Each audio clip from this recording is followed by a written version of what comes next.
I think that two things should be said about it. First of all, that judging or learning from the experience of the anti-apartheid movement or the solidarity movement with the ANC and with the African people in the West, that it took a long time for dragging screamingly the governments into action. And I think we have started the BDS campaign only recently in historical terms. And I think as long as we continue in the same direction, I think governments will eventually follow. But I agree that that is not enough. And secondly, I think that it's true that in the case of Israel, even more than in the case of South Africa, it would be very difficult to recruit the political, intellectual, the academic, and the journalistic elites of the West into action, especially at the time when you can always be diverted to disasters in Africa or to turmoil in Syria and so on. It's very difficult to even let them focus on Palestine, and so many other things are happening, which also, one has to be fair, demands their attention as well. We shouldn't forget that. So we shouldn't be too hard on them on this. But I think what is interesting is the fact that on our side stands the reality by which whatever happens in Israel and Palestine, the reaction of people who are not part of the government, who are not part of the establishment, still plays a role in the eyes of Israel as a Western society, if you want. The Israelis, as you know, it's their fault, but it's our advantage. You know, they don't believe that they are part of the Middle East. They never did. They believe that although geographically they are located in the Middle East, that culturally and politically they are not. And therefore, anything that happens in the West with regard to Israel affects them. So in a way, the BDS campaign affects less the British government, but affects much more the Israeli government. And I think that's the power of the BDS. The power of the BDS in the long run would hopefully would be to repeat the South African model, namely to guide the governments into taking these actions. But I think in the short term, the BDS, and that's why I answer everyone who tells me that this is not fair towards, you know, the more liberal Israelis and so on. I always tell them the BDS is the only component in the West that has a genuine dialogue with you. In a funny, paradoxical way, it doesn't boycott you. It engages with a very tough conversation that you are unwilling to have yourself. And that's why you are reacting to it the way you react, because, you know, it's like, you know, we know that we get very angry if someone, usually mothers, tell us something which is right.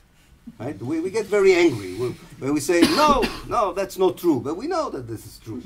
So we kick, and I think there's a similar issue there. There's a similar issue, and I think the BDS in particular has to insist of making clear that it is conversing and dialoguing in the only possible way with people who are unwilling to unveil and see what's in front of them. So I think that there isn't any other formula to be suggested for this kind of activism, apart from talking more often to historians like me, because we are also always optimists. For us, 3 years or 4 years are insignificant. If you tell us nothing has changed since we started activity in the last 3 years, we are not really impressed. 3 years is not even a second in history. It's a millisecond in history.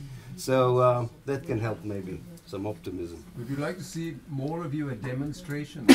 Sometimes, you know, yeah. We want the Palestinians at demonstrations. You know, where are the Palestinians? Would you care to explain shortly what the BDS is? Oh, sorry. The BDS is a campaign of boycott, divestment, and sanctions that has been operating in the last few years all over the world and targets Israeli cultural institutions, economic and financial institutions, and in short, adopts the model of boycott that was applied during the solidarity action with the anti-apartheid forces in South Africa during those days.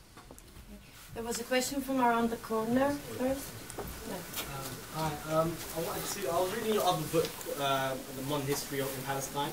Yeah. And I think the first thing that struck me was that you described there was this political uprising and resistance against Zionism it didn't fully come to fruition. It didn't succeed at the beginning because there was this sort of territorial nationalism between different families and clans, right. like such as the Husseinis and the Nashashibis. They had their territorial clannish affiliations. That's right. And things, when I read this, it kind of reminded me of when Che Guevara went to Africa, and he was an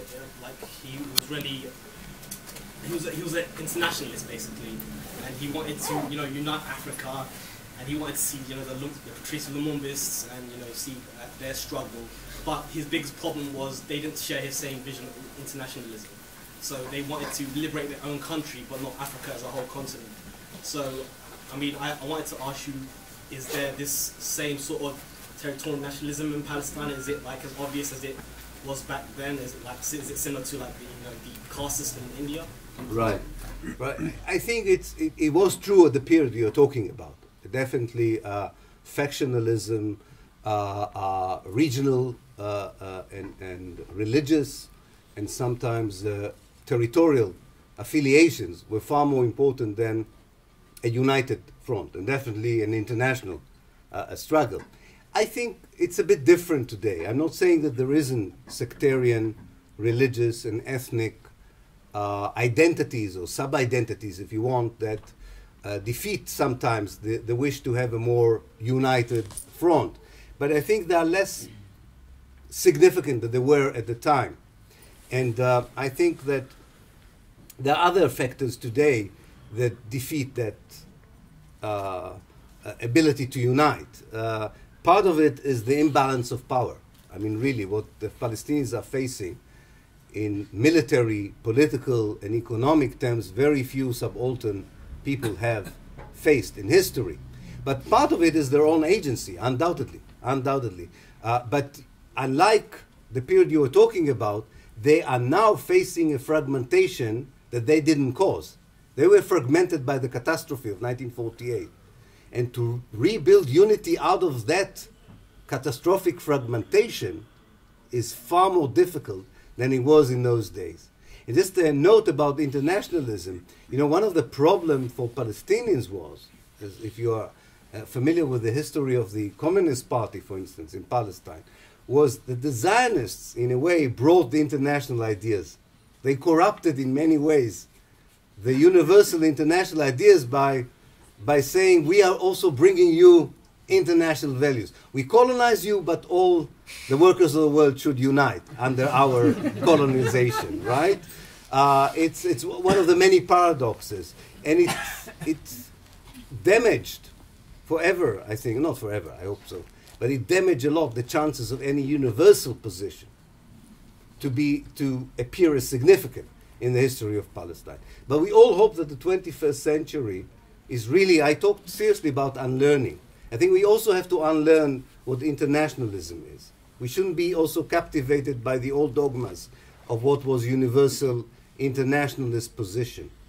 And one of the main things we did, and I say that someone who was a member of the Israeli Communist Party for quite a few years, we tended to be too negative about tradition, religion, and spirituality. And I think we are all learning how to reconnect to a lot of issues that we regarded as obstacle for progress, for struggle, and so on. We all are going a very good process of unlearning, and it will be very fruitful once the more oppressive conditions in which we operate would be removed.